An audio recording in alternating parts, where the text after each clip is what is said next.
Queer censorship as PRISM was locked out of its Instagram account. And when you think of queer censorship on social media, you may think of a friend who was put in Facebook jail for 30 days because someone reported a random, seemingly innocuous comment. Or on a broader scale, China and Saudi Arabia may come to mind. But it's happening a lot more than you would expect, including to organizations here in South Florida. In this week's SFGN, online now and on stands tomorrow, I look at how PRISM is a victim of violating one of Instagram's policies, but has no idea which one, why they've been taken down, or how to resolve the issue. PRISM's founder, Max Fenning, who's a regular contributor here on Queer News and on Happening Out, told me it's all taken him by surprise. Not surprising, IG has no phone number or helpline. In addition to cutting off followers from important health information, PRISM works to make sure LGBTQ+ youth can live their best lives, and it also cuts the organization off from about half of its revenue stream. And there's some developments that just came down. I was texting Max on my way here to the studio, and they have had their Instagram post put back up. And he sent me a copy of the message, which is way too long, but it basically says, yeah, you were taken down, and it could have been one of any 20 reasons. So they still don't have any idea what happened, but at least they are back up. People can get the information they need. PRISM can get the money that they need, and their website now says, and I want to get this right, after much persistence, we were able to get our original account restored. Thank you so much to Frederick from OutU for getting in touch with a Meta, which is their parent company, Meta team member, on behalf and working to restore our account. However, the fight doesn't end here, and it shouldn't. Queer censorship goes way beyond PRISM's ordeal, and that queer contributors on platforms like TikTok, YouTube, and more have faced baseless accusations for years. To learn more about the fight against queer censorship and how to help PRISM, because they still need our help, please read my story in SFGN. You can go online now, and it will be on stands tomorrow. Now, Max and Faye also recently sat down to discuss this interview. Here's a look. Watch this. Let's welcome Max Fenning, an LGBTQ+ activist, leader, and content creator here in South Florida. At just 17, Max founded PRISM, a nonprofit organization that works to expand access to LGBT-inclusive education and sexual health resources for LGBTQ+ and BIPOC youth. Now 19, Max serves as the president of this amazing organization, where he works to ensure that South Florida is for every color and for everyone. So recently, PRISM's Instagram was deactivated for allegedly violating community guidelines. Queer people have long been the target of homophobic and racially motivated attacks, and now we face something much more dangerous. Big data and OWL have made social media algorithms homophobic and racially motivated too. Welcome, Max. Hello, How Faye. are you, honey? I'm always glad to be in your presence. It's always phenomenal. Oh, well, thank you. And me too. You inspire me, little one. Let me tell you, I think I have, maybe a bustier older than you, but you still inspire me daily. So let's get to this, Papa. I want to find out what is going on in your world. I heard that you lost your Instagram at PRISM, so let's get down to it. What impact does the loss of this social media platform have on an organization like PRISM? Well, I think what's important to note here is the way that young people are getting their information. So a large percentage of Americans are ditching cable TV, so they're not getting it through traditional news media. We have, our education system is extremely subpar in being able to address, teach young people about these topics. And so what we're seeing, especially with legislation like the Don't Say Gay bill working its way through the Florida House of Representatives, we're seeing that increasingly we need to realize that young people are getting their information from social media. And organizations like PRISM specifically fill in that gap that is absolutely cavernous. And by the way, PRISM gets 45% of our individual donations through Instagram, and we reach 35,000 young people every single month, or were until obviously we were taken down, and that's 35,000 young people that are no longer getting that information that would otherwise be providing them a lifeline to not only protect themselves and maintain their sexual health and their mental health, but also to feel seen and feel heard. Oh my God, completely. All those youngins that are not getting all that information from PRISM's social media. That's just, so tell us a little bit about #SavePrism. Is that what we need to be tagging and using to help PRISM get their Instagram back? Yes. So #SavePrism is a new social media movement that we are putting together. It starts today, February 1st, goes through March 29th. That's PRISM's birthday, by the way. And basically the way that it works is we have a growing list of organizations, businesses, and individuals who will donate $1 every time someone uses the hashtag #SavePrism to share a story about either how PRISM has impacted them or a way that they've personally been discriminated against by a social media platform. That can be either they've reported harassment that they've experienced on social media and it hasn't been taken down, or they've had their own content being taken down simply because it talks about race or queer-related topics. All right, folks, so you need to start using the hashtag #SavePrism starting right now, okay? So make that happen. Now, stupid question, okay? Max, so why don't you just reach out to them or, to Meta or to Instagram directly and just tell them what's going on? So a lot of people think that, this is a multi-billion-dollar company. You would think that, this company probably has their own direct support line that they have staffed. That is unfortunately not the case. So they don't have like a headquarters with a bunch of people sitting around a table trying to figure out how to make Facebook and Instagram more fun. They used to have a direct support phone number. They used to have a direct support email, support@instagram.com.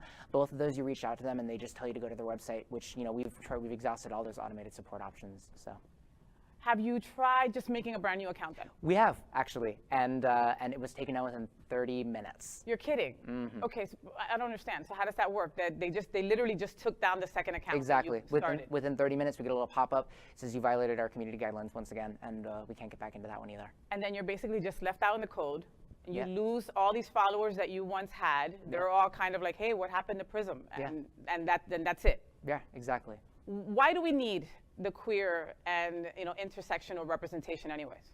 So I think what's important to note is what's really important here is making sure that the people who are discussing all of these topics are the people who are facing these issues, right? So PRISM, for instance, we follow a by and for model.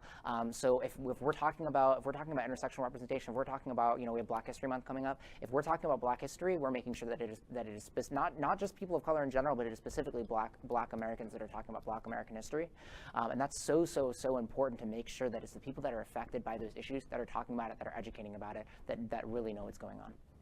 How do you think that these algorithms basically just see something gay or see something that a word or something like that and just automatically is flagged that way, and then that's how they just close down the accounts? Yeah, so what's really interesting is the way that we've seen a homophobic algorithm or a racist algorithm being built. So when we're talking about AI or artificial intelligence, really the difference between normal computers, normal computer programs and AI is with normal computer programs, you give it an input, you tell it what you want it to do, and it's going to follow those instructions and it's going to make a result. Artificial intelligence, what it does is you give it that input, you tell it what you want it to do in the end, and then it's going to try to figure out how to get there itself. So it's going to try to figure out its own instructions, its own recipe or its own manual, right? So a lot of the algorithms that we see in social media are what we call supervised learning. So they're looking at how are humans, how are our actual staff, what's being reported, and how are they interpreting those reports, those appeals, all of that good stuff, and they're seeing patterns, right? So if we have a lot of homophobia built into the way that we're interpreting those guidelines as humans, the algorithm is going to see those patterns, just like a toddler might pick up on homophobic parents and might internalize those beliefs. A computer is going to do a lot of the same thing, and from an artificial intelligence sort of perspective. How widespread do you think the problem of queer censorship goes? Wide. We see, and really what's the issue here is, and the reason that it's not talked about, that we don't see it widespread, talked about, is because it's being talked about in specifically queer circles. You see this if you follow queer creators or creators of color, you're likely to know about this issue, but otherwise you might not, because you're not seeing the people that are directly affected by it. And in addition, the people who are talking about it, their platforms are getting snuffed out because of the people who are facing this censorship. Wow. Is there anything else that you can do? Like, okay, so you have sent the emails, you have done the support and all that kind of stuff. Have you gotten any kind of reply? None at all. None at all. And it's been how many weeks now? It's going on 3, almost 4. How much money, can you even try to gauge how much money you've probably lost for the organization until now? In those 3 or 4 weeks, probably thousands, I'm sure, in donations. So how does AI become homophobic? Much in the I mean, same he doesn't have feelings or right, emotions, right, you know, and so much in the same ways, like I said, it learns. it's not, you know, it's not related to Tucker or anything, or Right. or work at Fox News. Right, but it learns, right? So it's going to see those patterns, it's going to pick up on those patterns, and it's going to see how is that being applied, and it's saying, oh, I see gay content, and that's being reported, so I know that that's probably something that violates those guidelines, and then it's going to start picking up on that and start taking it down. This is incredible, and I can't believe that something like this hasn't been talked about in mainstream media before, like this, because I mean, this is just, it's just nuts. Max, tell us how people can contribute to the hashtag Save PRISM. Right. So, really, though, there's a lot of different ways that you can contribute to this, which is the beauty of this campaign. First and foremost, the biggest way is making a pledge, right? So if you have, even if it's just like $20, right, making that pledge, we have on our site, which is www.prismfl.org/SavePrism. You can reach out to us, make a pledge of a maximum amount, and again, for every time that someone shares that hashtag between now and March 29th, you'll donate $1. We'll tally them up, on March 29th and give you all the results. So that's an awesome way. If you or an organization that you're affiliated with or a business that you're affiliated with would like to make a pledge, that's an awesome way, and we'll add you to our I Stand With Queer Youth list, which is the list of those organizations making that pledge. But either way, if you faced an experience like that, either you've been impacted personally by PRISM or you've been impacted negatively by a social media platform itself, and you want to use that hashtag, yeah, that's an awesome way to do it as well, and really showing support. And this really sheds a light on just how widespread this issue is. Wow. And engaging with that hashtag. We're all here to support each other, sharing people who use that hashtag, liking their videos, liking their posts, and really boosting each other up with this. LGBTQ+, we're resilient. We always bounce back. We always have to pivot. Then COVID gets thrown in. Okay, we're like, hey, we're used to pivoting. We know what this is all about. What will you do if you don't get the account back, Max? So we're like you said, we're resilient, and PRISM, especially as a younger organization, we are especially resilient. We were born out of a pandemic. We were born out of a tumultuous situation, and there are other social media platforms. Is what's great about this. Now, this issue is widespread beyond just Instagram, and that's why it's important that we're getting this out on every single social media platform. But we're on these other social media platforms. We're building that outreach, and we already know that a big part of education, a big part of the future of social media in general is video. So we're getting more and more active on TikTok, on Twitter, on YouTube, all of the above, and still are going to be providing like the amazing content that you guys are used to seeing. Make sure that you follow also Max Fenning on TikTok. He is a hoot. He is a lot of fun. So hashtag Save PRISM, make sure that you do that. Make sure that you use it everywhere you can. And folks, we want to hear from you. If this happened to you, I mean, once me and Max started talking about this, I was like, wow, okay, I've heard of this person losing their Instagram, this person losing their Facebook. Was it because of a homophobic reason? Was it because of a racial reason? We want to hear from you. Put it in the comments. Let us know. We want to hear all about it. Don't forget to support Max Fenning and his hashtag Save PRISM.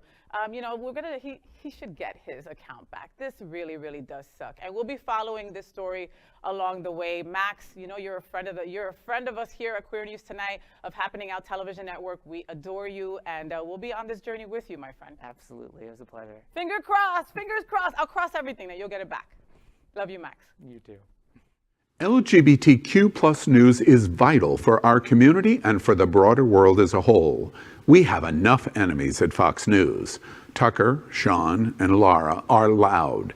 We need passionate allies. Happening Out Television Network, Queer News Tonight, and It's Happening Out are literally out of the closet and into the headlines. Our community needs your support. Like this broadcast and subscribe now to ensure the growth of the entire LGBTQ+